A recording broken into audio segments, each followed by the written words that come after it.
Sebelum menonton, jangan lupa like, subscribe, dan tekan tombol lonceng. Selamat menyaksikan. Direktur Biorog Indonesia Tasya Karisa mengajak para finalis Putri Bumi Indonesia 2021 untuk ikut mengkampanyekan penyelamatan terumbu karang. Ajakan tersebut disampaikan wanita yang jago menyelam ini saat memberikan pembekalan pada karantina virtual Putri Bumi Indonesia 2021. Tasya menjelaskan saat ini ada 60% dari luas terumbu karang dunia yang mencapai 200.000 km persegi mengalami kerusakan di Indonesia. Jika ini dibiarkan, maka setiap tahunnya kerusakan terumbu karang akan terus meningkat. Tasya menerangkan bahwa keberadaan terumbu karang memberikan dampak positif bagi kehidupan masyarakat, seperti terumbu karang berfungsi untuk menahan abrasi. Selain itu, terumbu karang juga dapat membantu nelayan dalam mencari ikan. Pasalnya, terumbu karang merupakan rumah ikan. Jika karangnya rusak, maka habitat ikan akan ikut punah. Tak hanya itu, kehadiran terumbu karang juga berguna bagi kesehatan manusia. Salah satunya adalah kesehatan kulit. Menurut Tasya, ekosistem terumbu karang sangat dipengaruhi oleh faktor-faktor lingkungan laut seperti tingkat kejernihan air, arus, salinitas, dan suhu. Tingkat kejernihan air dipengaruhi oleh partikel tersuspensi antara lain akibat dari pelumpuran, dan ini akan berpengaruh terhadap jumlah cahaya yang masuk ke dalam laut. Sementara cahaya sangat diperlukan oleh zooxanthellae yang fotosintetik dan hidup di dalam jaringan tubuh binatang. Selain itu, Tasya juga mengajak para finalis mempertahankan gaya hidup ramah lingkungan. Gaya hidup tersebut dapat membantu perkembangan ekosistem terumbu karang. Terumbu karang ini kalau kita lihat, nah memang sih ada di mana-mana gitu ya. Jumlahnya sendiri cukup banyak nih. Di internasional sendiri ada 200.000 km lebih. Tapi sayangnya saat ini, pada saat saya berbicara diskusi dengan teman-teman semua, 60% dari karangnya sudah rusak atau mati. Mungkin bisa diresapi, 60%. Itu artinya lebih dari setengah terumbu karang dunia sudah rusak atau mati. Nah, 8 tahun lagi, tahun 2030, mungkin teman-teman sekarang umurnya 20, jadi kira-kira umur 28 ya. Pada saat teman-teman mungkin ada yang mau menikah atau sudah menjadi manajer atau apa, ini angkanya naik lagi, sudah 90%. Dan tahun 2050 akan menjadi 100%, alias semuanya akan rusak atau musnah kalau kita tidak melakukan apa-apa. Bagaimana dengan Indonesia?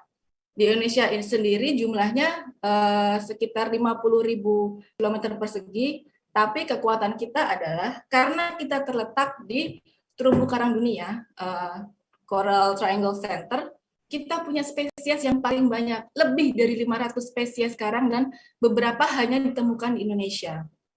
Cuma sekali lagi, unfortunately, lebih dari sepertiganya juga sudah rusak atau mati.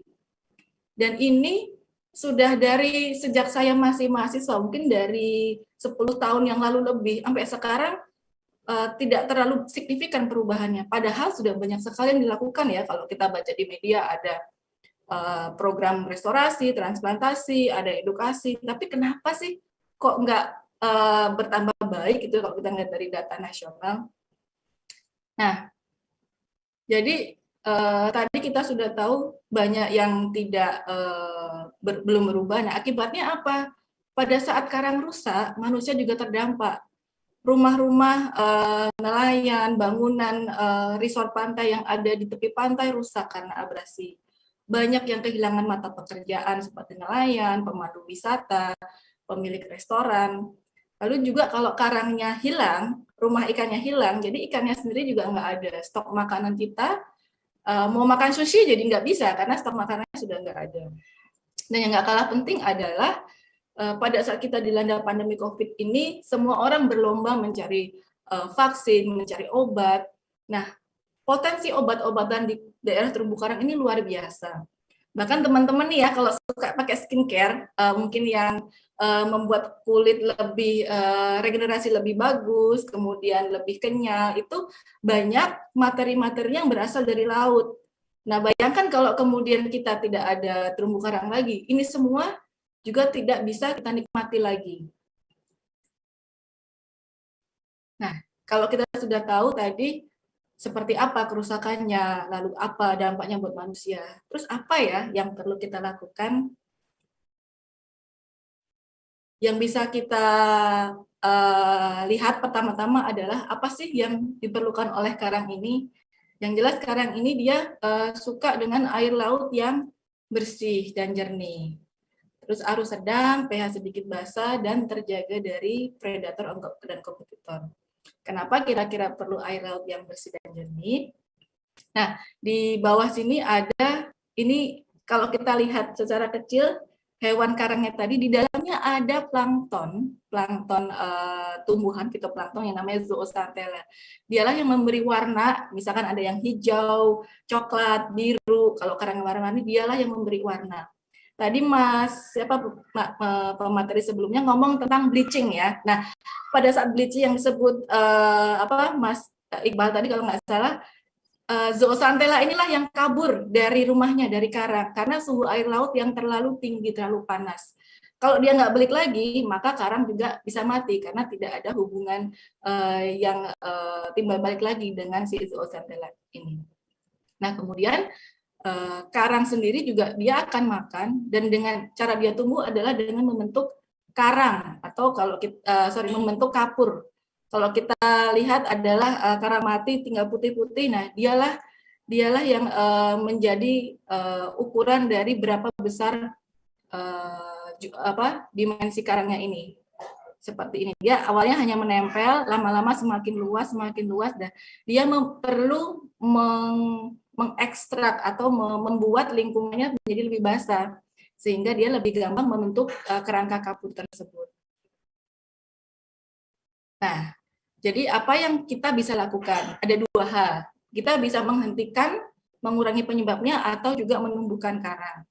Nah, yang menghentikan misalkan kita tadi seperti disampaikan sebelumnya, kita bisa membantu mengurangi perubahan iklim. Tadi ada yang mulai mengurangi listrik, nggak pakai AC gitu. Kemudian kita bisa memastikan air sungai tetap bersih. Kenapa? Air sungai ini nantinya akan mengalir ke laut. Jadi kalau ada gerakan untuk membersihkan sungai, ikutlah teman-teman, karena dengan begitu teman-teman juga menyelamatkan karang yang ada di lautan. Lalu juga konstruksi yang ramah lingkungan. Misalkan teman-teman berlibur ke daerah Raja Ampat atau daerah yang terpencil, di mana logistik masih sangat susah. Kalau kemudian resort tersebut menggunakan bahan bangunan tidak ramah lingkungan, misalkan semen atau batu, dia memerlukan sebuah fondasi, dan akan mahal sekali mendatangkan fondasi itu ke daerah tersebut. Nah, kadang-kadang orang-orang melakukan dengan menambang karang. Jadi karang itu diambil dari laut hanya untuk dimanfaatkan kapurnya sebagai fondasi bahan bangunan tersebut. Jadi sayang sekali ya, hanya untuk membangun sebuah bangunan tapi mengorbankan karang yang jumlahnya hektar gara-gara untuk membuat fondasi tersebut.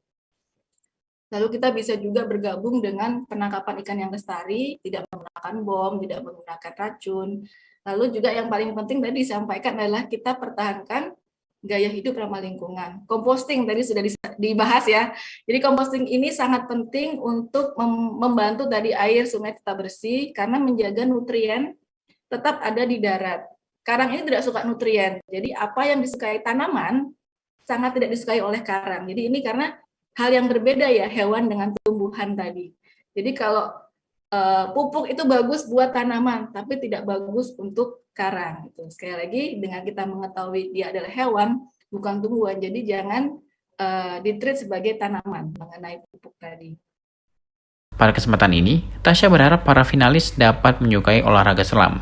Sebagai duta lingkungan nanti, olahraga selam sudah menjadi bagian yang tak terpisahkan dari aktivitas finalis. Dengan menguasai selam, maka finalis dapat ikut merawat dan membersihkan terumbu karang. Tim Eljan Media melaporkan.